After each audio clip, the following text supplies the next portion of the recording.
वेंकटेश पाहि माम श्रीनिवास रक्षमाम। बोलो बालाजी की जय। ब्रह्मोत्सव में 7वां प्रातः श्री बालाजी सूर्य प्रभा वाहन पर आसीन होकर दर्शन दे रहे हैं। सूर्य तेजोनिधि एवं समस्त रोगों के निवारक हैं। सप्ताश्वरथमारूढ़ प्रचंडम कश्यपात्मजम श्वेत पद्मधरम देवम तम सूर्यम प्रणमाम्यहम। इस प्रकार सूर्य की स्तुति की जाती है। केवल इतना ही नहीं, सूर्य प्रकृति में चैतन्य भरता है। वर्षा, उसके द्वारा बढ़ने वाले धान इत्यादि, चंद्रमा एवं उनके द्वारा बढ़ने वाले औषधियां इत्यादि सभी सूर्य की ओज और तेज द्वारा ही समुज्वल है। मतलब सूर्य से केवल रोशनी नहीं, हमें शक्ति भी मिलती है। सभी प्राणी, यहां तक कि वनस्पतियां भी सूर्य पर भी निर्भर हैं।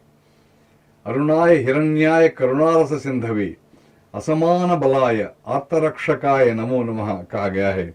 ऐसी सूर्य प्रभा पर आरूढ़ होकर स्वामी बालाजी कलयुग वैकुंठ के रूप में सुविख्यात तिरुमला में शोभा यात्रा पर निकलना हर्षदायक एवं समीचीन भी है। हे गरुड़ ध्वज, तुम्हारे प्रभाव के बारे में मैं क्या कहूं। आज हम देख रहे हैं कि आज तुम सूर्य प्रभा वाहन पर भी विराजमान आ रहे हो। तुम्हारे नाभि कमल से जन्मे ब्रह्मा भी तुम्हारी महिमाओं को जानने में समर्थ नहीं है। सुना, नाना वेद तुम्हारी महिमाओं को बताते हैं, पर वे भी तुम्हारी मूर्ति के रेणु भर भी, कण भर भी नहीं जानते। सुना, रवि और चंद्र, यानी आज सूर्य प्रभा है, सूर्य, रवि और चंद्र तुम्हारे नयन हैं, पर वे भी तुम्हारी अपार तेजो महिमा को नहीं जानते। स्वामी, सुना, इंद्र आदि देवता तुम्हारी आज्ञा को सिर आंखों पर धारण करते हैं। कभी कभी तुमसे रुष्ट होकर तुम्हारा सामना करने से हार कर वे तुम्हारी शरण में आ जाते हैं। सुना, पंचमहाभूत तुम्हारी प्रकृति के गुण हैं, लेकिन वे भी तुम्हारे स्वभाव के बारे में बता नहीं सकते। वे ये नहीं कह सकते कि तुम कितने महान हो। समुद्र तुम्हारी शैया है, पर वह भी तुम्हारे गुणों की गंभीरता समझ नहीं पाता। सुना, मुनिजन तुम्हारे स्वरूप के सूचक हैं, पर वे भी तुम्हारी प्रतिभा के बारे में, तुम्हारी विशेषता के बारे में नहीं बोल सकते। वे भी तुम्हारी माया को तर नहीं सकते। सुना, यह चराचर जगत तुम्हारी ही सृष्टि है, पर वह भी तुमको दिखाकर वर्णन नहीं कर सकता। भगवान, मेरी शक्ति और मेरी बिसात ही कितनी। मैं तो तुम्हारे श्री चरणों को ही अपनी गति समझकर पड़ा हूं। आज तुम सूर्य प्रभा वाहन पर विराजमान हो, तुम शक्तिदाता हो, तुम ही दया दिखा दोगे ना, हे श्री वेंकटेश्वर कहा गया है इस तरह। और आज तिरुमला में हम देख रहे हैं कि स्वामी सूर्य पर वे आसीन हैं। ध्येय सदा सवितृमंडल मध्यवर्ती नारायण सरसिजासन सन्निविष्टः केयूरवान मकर कुंडलवान किरीटिहारी हरिहिरण्मय वपुः धृत शंख चक्रः। इस तरह सूर्य की आराधना की जाती है। इस तरह के प्रमाणों से यह अवगत होता है कि श्रीमन नारायण सूर्य मंडल के बीचों बीच रहने वाले हैं। इसलिए भारतवासी सूर्योदय के समय सूर्योपासना करते हैं, सूर्य मंडल में स्थित नारायण की वंदना करते हैं। गायत्री मंत्र से समुज्वल भगवान सूर्य की श्रेष्ठतम तेज की आराधना करते हैं। गायत्री मंत्र से समुज्वल भगवान सूर्य की श्रेष्ठतम तेज की आराधना करते हैं। वह तेज हमारी बुद्धि को प्रेरित करती है। आदित्य सप्तरश्मि बालाजी भगवान सप्तशैल वासी है। आदित्य सप्तरश्मि बालाजी भगवान सप्तशैल वासी है। आदित्य देव 7 घोड़ों पर आसीन होकर विहरण करते हुए अपनी तेज से लोक को चैतन्य प्रदान करते हैं। सूर्य कर्म साक्षी है। सूर्य कर्म साक्षी है। जितने भी काम हम करते हैं दिन में, और वे सभी उन सभी के लिए वे ही साक्षीभूत होते हैं एवं प्रत्यक्ष भगवान भी है सूर्य। सूर्य भगवान कहते हैं, अन्य भूत जो पंचभूत हैं और उनको भगवान नहीं कहते, केवल सूर्य को ही भगवान कहते हैं। ऐसे सूर्य भगवान की प्रभा चमकते हुए भगवान श्री वेंकटेश्वर को आगे ले जाना बड़ा ही आनंददायक है।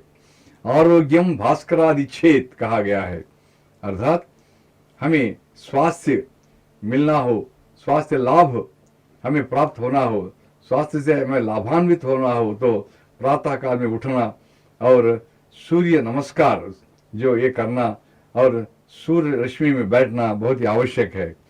प्राचीन पुराणों के अनुसार मयूर और सांब इत्यादि भक्त सूर्योपासना द्वारा स्वस्थ होकर कृतकृत्य हो गए थे।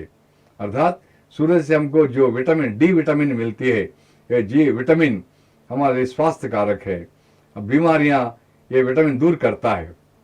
अर्थात प्रिय भक्तजनों, स्वास्थ्य की दृष्टि से भी नहीं, अध्यात्म की दृष्टि से भी सूर्योपासना बहुत ही आवश्यक है।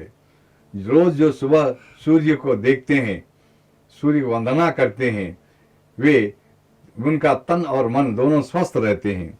आरोग्यम सत्य नित्यम अतिमतुल बलम कांतिमायु प्रकर्षः विद्यामैश्वर्यमर्थम सुतम विलभते सोत्र सूर्य प्रसादात।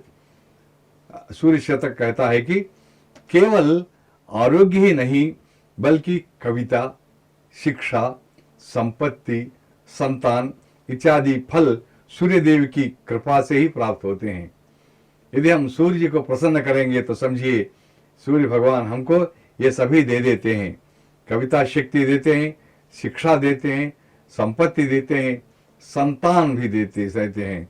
इस प्रकार हमें हमारी मनोकामनाएं पूरी हो जाती हैं और सूर्य को देखकर हमें प्रेरणा भी मिलती है, क्योंकि बादल कभी बादल सूरज को ढक लेते हैं, कभी सूरज बादल को ढक लेता है। अर्थात कष्ट हमेशा के लिए नहीं रहते, विपत्तियां आती हैं जाती हैं, फिर सूर्य प्रकाशित जिस प्रकार प्रकाशित होता है उसी प्रकार जीवन में भी हमें अनेक यातनाएं सहनी पड़ती हैं, अनेक विपत्तियों से, मुश्किलों से हमें गुजरना पड़ता है। जिस प्रकार सूरज अंधकार में रात के समय अदृश्य होकर भी, गायब होकर भी अगले दिन फिर जिस प्रकार चमकता है, फिर अपनी पूर्व तेज से प्रत्यक्ष होता है, निराश नहीं होता, तो उसी प्रकार देखिए हमें भी जीवन में यदि हम इस प्रकार निडरता से रहें, विपत्तियों से लड़ें, मुश्किलों से गुजरें, तो हमारी मनोकामनाएं पूरी हो जाती है, हम लक्ष्य तक पहुंचते हैं। और सूर्योपासना से नेत्रों की बीमारियां भी दूर हो जाती हैं। सूर्य प्रभा पर श्रीनिवास दर्शन तिरुमला यात्रियों को संपूर्ण फल देता है, स्वास्थ्य, ऐश्वर्य, पूर्णतः और इस वाहन सेवा के कारण हमें प्राप्त हो जाते हैं। प्रिय भक्तजनों, आदित्याय च सोमाय मंगलाय बुधाय च गुरु शुक्र शनिभ्यश्च राहवे केतवे नमः। नवग्रहों में सूर्य का महत्वपूर्ण स्थान है। ऐसा ही सप्ताश्वरथमारूढ़ प्रचंडं कश्यपात्मजं श्वेत पद्मधरं देवं तम सूर्यम प्रणमाम्यहम्। तो इस तरह अनेक प्रकार के स्तोत्र हमें मिलते हैं और रामायण में विशेषकर आदित्य हृदय है।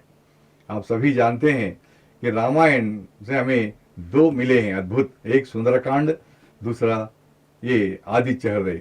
ये दोनों अनेक भक्त इसका पाठ करते हैं और कितने ही भक्त अपने दुखों से विमुक्त हुए थे, कितने लोगों की विपत्तियां दूर हो गई थी आदित्य हृदय से, और इसी प्रकार हमारे सुंदरकांड के पारायण से। मतलब ऐहिक और पारलौकिक पारमार्थिक लाभ दोनों मिलते हैं। वैसे महाभारत में जिस प्रकार हमें गीता और विष्णु सहस्त्रनाम दोनों प्राप्त हुए हैं, रामायण से हमें ये दोनों प्राप्त हुए हैं, सुंदरकांड, आदित्य हृदय। आज सूर्य प्रभा पर श्रीनिवास जी का दर्शन हमारा अहोभाग्य है। प्रिय भक्तजनों, सूर्य का दर्शन नारायण का दर्शन ही है और भगवान का दर्शन हमें अनेक प्रकार का तकर है, हमारा हित पहुंच जाता है। तो आइए हम सभी सूर्य का दर्शन करेंगे और सूर्य प्रभा पर विराजमान भगवान बालाजी का दर्शन करके हम लोकहित के लिए लोका समस्ता सुखिनो भवन्तु, लोका समस्ता सुखिनो भवन्तु कहकर प्रार्थना करेंगे। नमो वेंकटेशाय, नमो सूर्य प्रभा।